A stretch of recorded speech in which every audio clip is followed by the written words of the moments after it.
A few months ago, a number of folks at UUFC were reading the book Proof of Heaven, written by a neurosurgeon who contracted an illness and was declared clinically brain dead. No brain function. After a few days on ventilators and other machines that kept the rest of his body functioning, doctors prepared to unplug all life support. A few hours before everything was unplugged, Dr. Eben Alexander woke up. No brain damage, which was amazing in itself. A fairly non-religious person who focused his life on what science could prove, Dr. Alexander returned from no brain function to share his experiences in the afterlife. As I read this book, I was interested in the similarities and differences of other experiences about which I've read, including a book based on research at the University of Virginia entitled Life Before Life: Experiences of Children's Memories of Previous Lives. That 20-year study tracked many cases of children whose connections to a previous life have been traced. In a statement quite unlike his beliefs prior to his experience of the afterlife, Dr. Alexander writes, "I maintain that the human mystery is incredibly demeaned by scientific reductionism, with its claim and promissory materialism to account eventually for all of the spiritual world in terms of patterns of neuronal activity. This belief," he's saying, scientific reductionism, "must be classed as superstition. We have to recognize that we are spiritual beings with souls existing in a spiritual world, as well as material beings with bodies and brains existing in a material world." The question of what happens when we die is a universal question. As more evidence emerges about near-death experiences, exploring this topic in Unitarian Universalist congregations becomes more intriguing because we find a very wide range of responses to this question. Just as there are theists, agnostics, humanists, pagans, atheists, and mystics in this congregation, so there are a variety of understandings about what happens to us when we die. And the reality is it's going to be a surprise for all of us. And while Universalists have been historically called the no-hell people, many Universalists and Unitarians over the centuries have believed both in life after death as well as no life after death. There seem to be three major beliefs about what happens after we die. When we're dead, that's it. Or as my daughter so eloquently put it in her coming-of-age credo in high school, we become food for the worms. That was one of our proud family moments. Another belief about life after death is that the soul lives on in some other state of being, perhaps as part of a cosmic ocean in which our essence is part of an eternal whole or unity. And yet another belief for many of us Unitarian Universalists is a belief in reincarnation. After leaving this life and after leaving behind the overcoat that is our body, many believe we move on to another plane of reality where we prepare to return to this life to learn new lessons in the eternal evolution of the soul.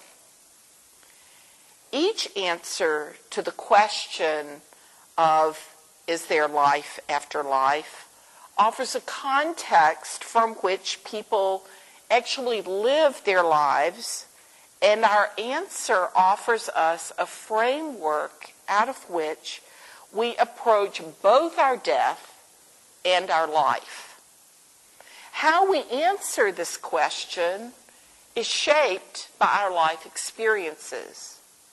My own personal experiences of sitting with people who have been near death or at the moment of death have led me to a belief in the transmigration of the soul and in reincarnation.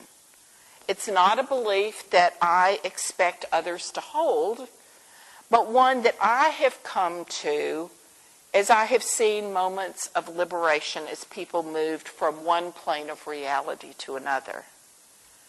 Others of us come to very different understandings, and as we continue to explore our beliefs, those understandings of life and death may change. Mine certainly have. So what might our answers to this question of what happens when we die mean for us? For those who believe that when we die we cease to exist, there is a deep connection to the sanctity of our lives on earth. Science tells us that matter is neither created nor destroyed, reflecting the biblical phrase from ashes to ashes and dust to dust. We are the stuff of stardust from which the cosmos was created. We die and go back to the earth. We are transformed in the most profound way. This belief gives some of us comfort and peace of mind. In one of the books my son Jack and I read together, entitled The Amber Spyglass by Philip Pullman, there is a lovely statement that reflects this belief in the afterlife. Young adult literature is great for finding good Unitarian Universalist values, I've discovered over the years.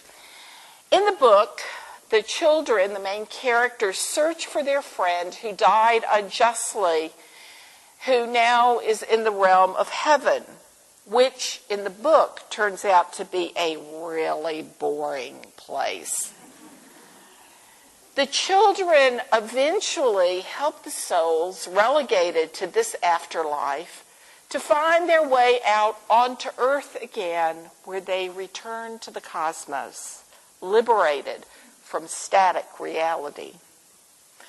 Pullman writes, "Even if it means oblivion, friends, I'll welcome it, because it won't be nothing.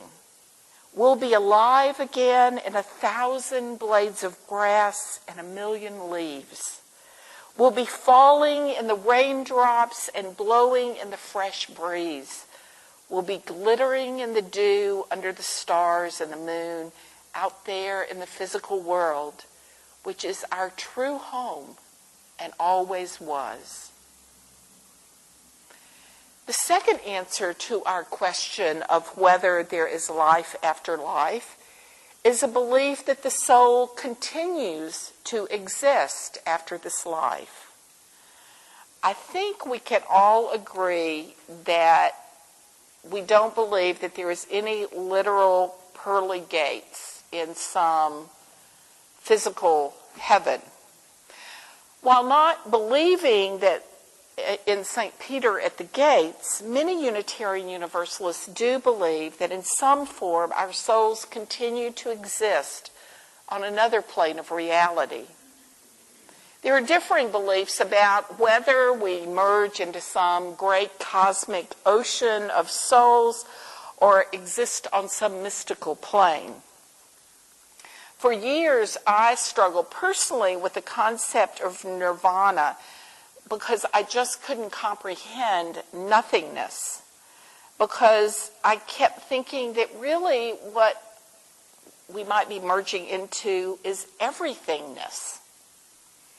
The Sufi mystic Hazrat Inayat Khan wrote, "Love brought man from the world of unity to that of variety.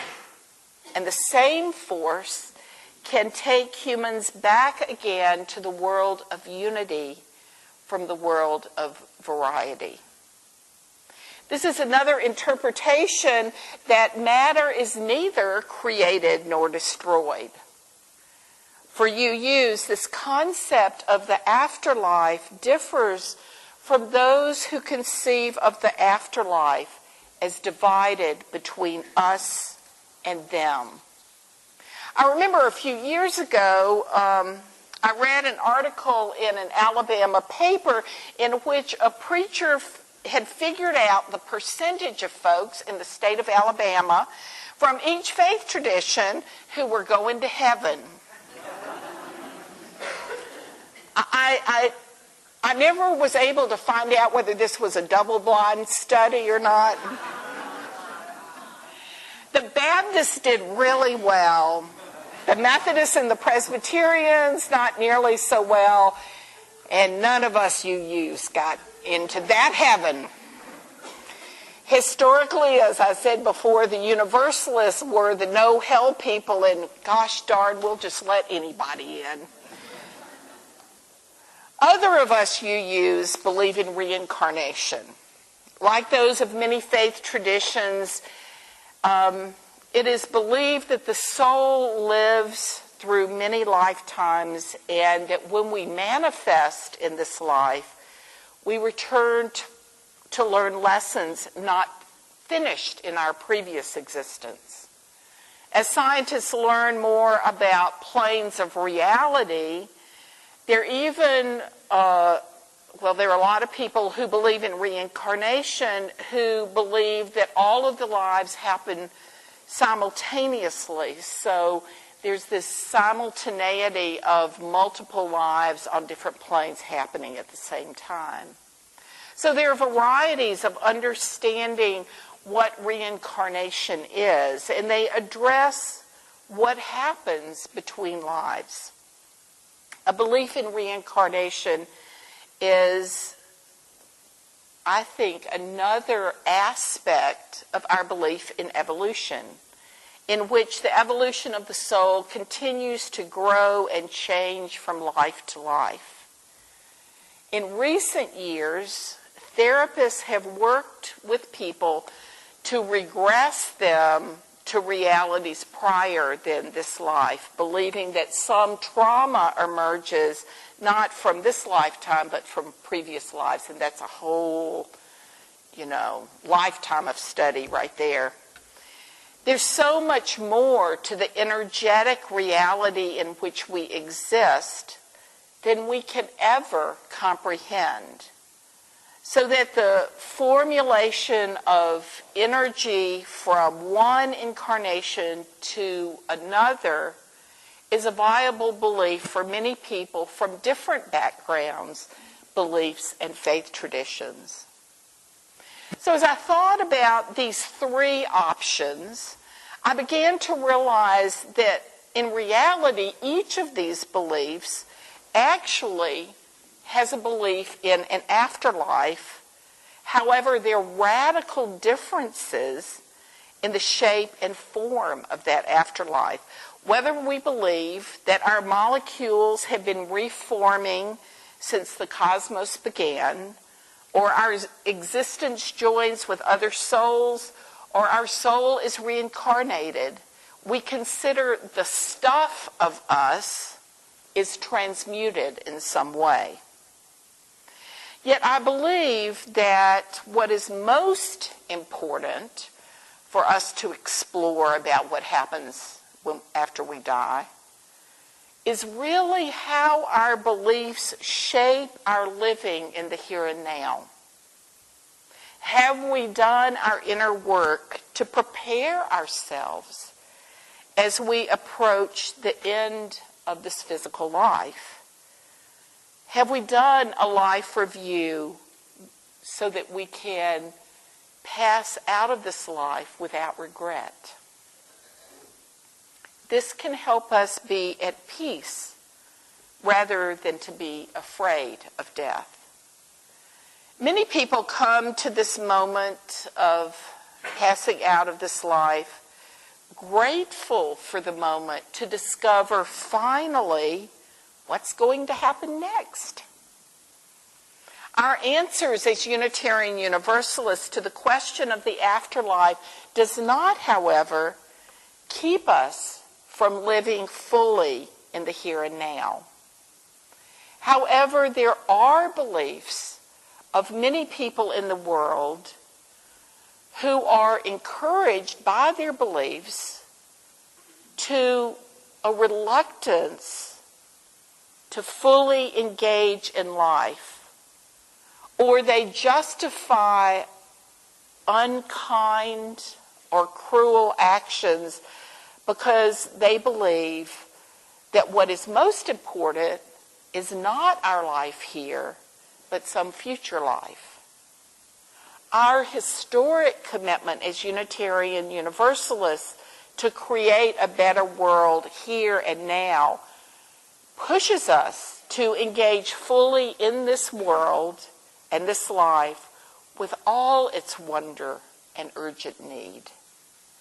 We work to make the world a better place here and now. As our beliefs shift and evolve, we need to use this life to enhance a greater future here on earth for future generations and to develop our soul's capacity for love and forgiveness. Once again, Philip Pullman writes, "We shouldn't live as if heaven mattered more than this life in this world, because where we are is always the most important place. We have to be all those difficult things like cheerful and kind and curious and patient. And we've got to study and work and think hard, all of us. Yet the reality is that the way we answer that ultimate question about what happens when we die will shape the ways in which we live, how we conceive of a higher power, and how we approach the moment of our death so that we may go gently and peacefully into whatever lies beyond. The foundation of our life here informs what we believe comes after. Dr. Alexander speaks to what he believes undergirds all life and reality. He writes, "Love is, without a doubt, the basis of everything. Not some abstract, hard-to-fathom kind of love, but the day-to-day kind that everybody knows. The kind of love we feel when we look at our spouse and our children, or even our animals. It is the purest and most powerful form. This love is not jealous or selfish, but unconditional. This is the reality of realities, the incomprehensibly glorious truth of truths that lives and breathes at the core of everything that exists or that ever will exist.